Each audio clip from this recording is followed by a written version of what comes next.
আপনারা তো এনআইডি সেবা নিয়েই তো আলোচনার জন্য আসছিলেন, তো আপনাদের পক্ষ থেকে আমার সাথে কথা বলেছে আপনাদের বোধহয় সভাপতি না আহ্বায়ক আর সদস্য সচিব আর কয়েকজন ছিলেন। তো সে আর ওই আগে তো গত 2-3 দিন আগে একবার ওনারা এসেছিলেন আপনাদের পক্ষ থেকে। আমরা সেদিনও আলোচনা করেছি আপনাদের উদ্বেগের যে বিষয় সৃষ্টি হয়েছে, যে উদ্বেগ কারণ সৃষ্টি হয়েছে এনআইডি সেবা ওইটা আলাদা এন্টিটির কাছে যাবে। এই আমি কিন্তু এই ধরনের সিদ্ধান্ত চূড়ান্ত সিদ্ধান্ত হয়েছে এমন কিন্তু আমি শুনি নাই। সত্যিকার অর্থে বলতে কি এখনো চূড়ান্ত সিদ্ধান্ত গভর্নমেন্ট নেয় নাই। গভর্নমেন্টের আমি যা বুঝেছি, যতটুকু জেনেছি, ওনারা বিষয়টা পরীক্ষা নিরীক্ষার পর্যায়ে রাখছে। এখনো একটা আলাপ আলোচনা চলছে। আমাদের পক্ষ থেকেও প্রতিনিধিকে ওনারা ডাকছিলেন মিটিংয়ে, আমাদের প্রতিনিধি গিয়েছিল। আমরা আমাদের অবস্থান যে আমরা মৌখিকভাবে আমি তো প্রেসের কাছেও জানিয়েছি এটা, প্লাস আমাদের অবস্থান আমরা লিখিতভাবে সরকারকে জানাবো। এবং সরকার, আমি বিশ্বাস করি যে এগুলো আপনাদের যে উদ্বেগ, যে এখন আপনাদের যে কনসার্ন যেটা সৃষ্টি হয়েছে, এটা আমরা সরকারকে জানাবো। এবং আমি বিশ্বাস করি আপনাদের এই যে আমাদের যে মতামত, এগুলাকে গুরুত্ব দিয়ে সরকার একটা বাস্তব সব কিছু পরিস্থিতি সব কিছু বিবেচনায় নিয়ে একটা সুচিন্তিত সিদ্ধান্ত সরকার নেবে বলে আমি বিশ্বাস করি। এবং তাড়াহুড়া করে কোনো কিছু হয়ে যাবে এমনটা আমি মনে করছি না। আমি সেদিনও বলেছি আপনাদেরকে। তবে এখনও কিন্তু ওইরকম কোনো চূড়ান্ত সিদ্ধান্ত হয়েছে এমন কিন্তু আমি শুনি নাই এখনো। আপনারা কোথা থেকে কি শুনেছেন আমি জানি না।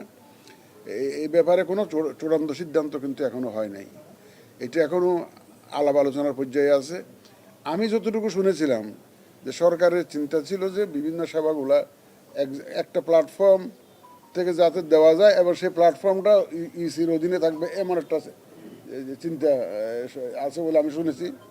এবং এটা কিভাবে করা যেতে পারে এই নিয়ে আলাপ আলোচনা বা বিভিন্ন সভা হচ্ছে এরকম শুনেছি আমি। তো আমি তো এই উপদেষ্টা পরিষদের মিটিংয়ে তো থাকি না, আমি জন্য অ্যাকচুয়ালি কোন লাইনে কোন আলোচনা হয়েছে এটা শুনে নেই। বা আমাকে আমার সেক্রেটারি মহোদয় যেটা বলেছেন যে এক্স্যাক্টলি যেটা আমি বলেছি সেই লাইনে কথাবার্তা হয়েছে। তো দেখা যাক, আমি মনে করি যে সরকার আমাদের মতামতকে গুরুত্ব দিবে, ডেফিনেটলি গুরুত্ব দিবে। আপনাদের যে উদ্বেগ সেটাও আমরা ফর্মালি ইনফর্মালি সরকারের বিভিন্ন পর্যায়ে জানিয়েছি এটা, যে আপনাদের মধ্যে যে উদ্বেগটা সৃষ্টি হয়েছে এটা আমরা জানিয়েছি বিভিন্নভাবে বিভিন্ন পর্যায়ে জানিয়েছি সরকারের। যে আশা করি সরকার আমাদের বিষয়গুলোকে, আমাদের যে কনসার্ন যে উদ্বেগটা, এটা ওনারা গুরুত্ব সহকারে বিবেচনায় নেবে বলে আমরা মনে করি। তো এখনো আমি বলছি যে কোনো চূড়ান্ত সিদ্ধান্ত এখন হয়েছে এমন কিন্তু আমার জানা নেই আসলে। আপনার কোনো চূড়ান্ত সিদ্ধান্ত হয়েছে বলে এরকম করে আমার জানা নেই। জি জি জি জি জি জি তো ঠিক আছে, ধন্যবাদ।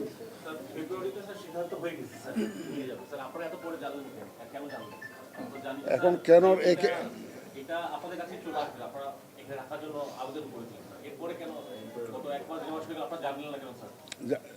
এখন এইটাতে সিদ্ধান্ত হয়ে গেছে, এটা তো আমি তো জানি না আসলে সেইরকম সিদ্ধান্ত বলে এখনো তো বলছি যেটা এখান থেকে চলে যাবে এমন সিদ্ধান্ত হয়ে গেছে, এটা আমি জানি না। কারণ যদি হয়ে যায় তাহলে তো আমাদের মিটিংয়ে ডাকছে কেন?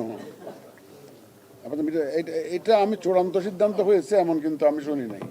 এটা নিয়ে একটা আলাপ আলোচনা হয়েছে এবং হয়তো একটা নীতিগত চিন্তা ওরা কীভাবে এটা করা যেতে পারে এই এই এই এই এই এই বিষয়ে এটা আলোচনা চলছে, এইটুকু আমি জানি। আমরা তো চাই, আমি তো ভাই এটা কত রিপিটেডলিতে বলছি, আমরা তো আগেও বলেছি আমাদের অবস্থান তো বললেন, আমরা লিখিতভাবে জানাচ্ছি বললাম না আপনাকে আমাদের মতামত। আমরা যে এটা চাই এখানে, এটা তো আমরা লিখিতভাবে জানাবো সরকারকে, মৌখিকভাবে তো জানিয়েছি, লিখিতভাবে আমরা কমিশন কি মনে করে যে এখানে এনআইডি থাকা উচিত? কমিশন আমাদের কমিশনটা সম্পূর্ণ একমত। কমিশন একমত, ইলেকশন কমিশনের কার্যক্রম এনআইডি আছে, এনআইডি থাকবে, এটা কমিশনের মত।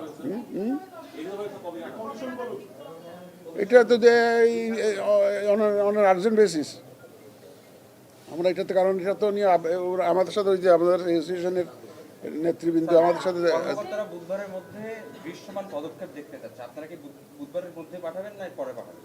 এর আগে চলে যাবে এখন আমরা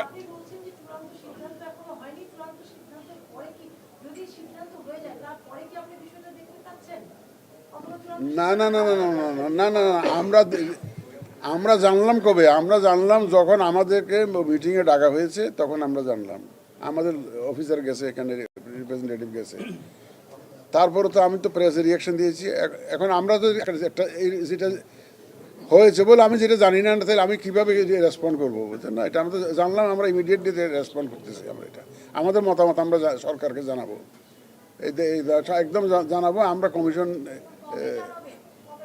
এটা তো বললাম তো অন আর্জেন্ট বেসিস, একদম ঘন্টা ধরে তো বলা যাবে না। অধীনেই এনআইডি ছিল, এর আগে বিগত সরকার সরাসরি নেওয়ার চেষ্টা করেছে, আইনে তৈরি করেছে। আবার নতুন করে উপদেষ্টা পরিষদের যে সিদ্ধান্ত হয়েছে স্যার, যেটা থাকবে না এখানে, এবং সেই কারণে স্যার মন্ত্রী পরিষদ বিভাগ এখানে কাজ করছে, খসড়া অধ্যাদেশ তৈরি করতেছে। সেক্ষেত্রে স্যার আপনি মনে করেন কিনা এনআইডি এখান থেকে নিয়ে চলে যাওয়ার জন্য কারো কোনো হাত আছে কিনা বা কোনো দুরভিসন্ধিমূলক? সেটা আমি জানি, সেটা দূরভিসন্ধির কথা আমি জানি না। এটা তো আমি সেরকম মনে করছি না। সরকার হয়তো চিন্তা করছে যে একটা জায়গা থেকে সার্ভিসটা দিবে, এবং ইলেকশন কমিশনের অধীনে একটা এন্টিটি হবে, এরকম একটা শুনেছিলাম আমি। স্যার একটা কথা বলি স্যার, এনআইডি চলে গেলে ভোটার তালিকা তৈরি করতে এবং ভোট দানে কোনো সমস্যা হবে কিনা? এটা তো ভোটার তালিকার একটা এনআইডিটা কি, এনআইডিটা তো এটা হচ্ছে আমাদের ভোটার রেজিস্ট্রেশনের একটা বাই প্রোডাক্ট। এটা তো আগে ছিল না, আগে তো ছিল ভোটার আইডি।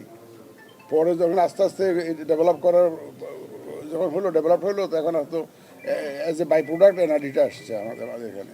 17 বছর ধরে এখানে শ্রম গ্রাম দিয়েছে তো এখানকার লোকজন, এরাই তো ডেভেলপ করেছে এটাকে, সিস্টেমটাকে পর্যন্ত নিয়ে গেছে, তাই না?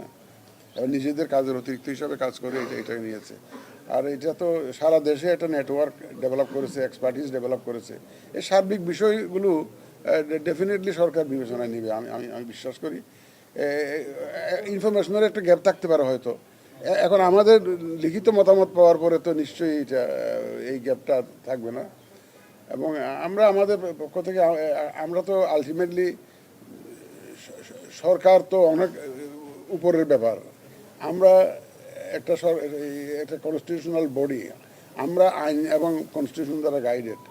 এখন আইন যদি সরকার পরিবর্তন করে ফেলে তখন আমাদের জন্য আইন মানতে হয়, কিন্তু আইন বানানোর প্রক্রিয়ার মধ্যে আমরা আমাদের মতামতটা ভালোভাবে তুলে ধরবো। যেখানে যেখানে আমাদের মতামত দেওয়ার সুযোগ থাকবে সেটা আমরা মতামত দিব। এবং এই ব্যাপারে আমাদের অবস্থান পরিষ্কার, আমাদের কোনো অবস্থানের কোনো ডিফারেন্স হয় নাই। এবং আমাদের ফুল কমিশন এটা সবাই চাই যে এই ব্যাপারে আমরা যাতে আমাদের বক্তব্য সরকারকে আমরা জানাই। আমাদের সবার সম্মতিতে আমরা কিন্তু এই কাজটা করছি। উত্তরে চাচ্ছিলাম মানে এনআইডি চলে গেলে ভোটার তালিকা কিংবা ভোট দানে কোনো সমস্যা হবে কি স্যার? এক কমপ্লিট উত্তর স্যার। আজকে সচিবালয় কর্মকর্তারা স্লোগান দিয়েছেন, অবস্থান করছেন স্যার, এনাদের উদ্দেশ্যে স্যার আপনি আর কি বলবেন?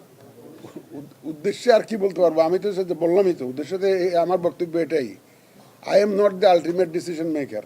এটা বুঝতে হবে আপনাদেরকে। আমি ইলেকশন কমিশনকে রিপ্রেজেন্ট করি, আমি ইলেকশন কমিশনের পক্ষে কথা বলতে পারি, ইলেকশন কমিশনের অবস্থান তুলে ধরতে পারি সরকারের কাছে। এই পর্যন্ত এইটুকু তো আমি তো করবোই, জোরালোভাবেই করবো। সেটাই আমি এটাই তো আমি তো তাই না? আমাদের যেখানে যেখানে যা করার বক্তব্য তুলে ধরার জায়গা আছে সে সব জায়গায় আমরা তুলে ধরবো। এটাই তো। This is loud and clear. মাননীয় কমিশন আমাদের বলেছে এনআরডি যাতে কিন্তু না যায় তার জন্য স্যাররা যাবতীয় ব্যবস্থা গ্রহণ করবে। আমরা স্যারদের সাথে আছি। স্যার সবটা তো আপনাদের হলো না, স্যার আমরা তো